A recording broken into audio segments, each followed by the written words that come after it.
Since it's summertime and we talked a little bit about deer and venison, you might have some venison hamburger in your freezer. This venison burger, well, you can see this was trimmed venison that still has a little bit of the connective tissue in there. Takes a lot of work. That'll clog that up, so you bet. trim it very carefully. But if you want to make some summer sausage, which will turn out like this, excellent, you can make it at home. What do we put in, Kath? 5 teaspoons of the quick cure salt, and it's Okay. a lot finer than table salt. Right, this is the curing salt, Acts which as you a can buy. preservative, really. Very fine, but that'll help preserve it. 2 Put in- tablespoons of mustard seed, and you can add a little bit more if you like it just a little bit spicier. Okay, those mustard seeds in there, they'll add to the flavor. Right, 2 tablespoons of pepper. Teaspoons, I think. 2 teaspoons of black Okay. pepper. 2 teaspoons of just some garlic Garlic salt. salt. And this is different, Fred. This is a hickory smoked salt, and it's quite strong.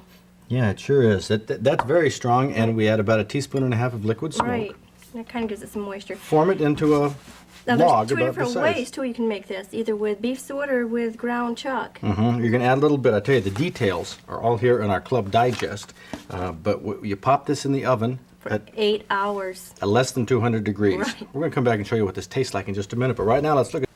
After 3 days in the refrigerator and baking in the oven at 200 degrees or less for 8 hours, this is how it turns out. How did it taste? Well, this is some of the best sausage I've ever had. That recipe came from Carol Mast from the Flint Bowman. Her husband Ron is the president of Flint Bowman. They're going to be working with us on the outdoor fair coming up in August, and the recipe is here in the Club Digest. One thing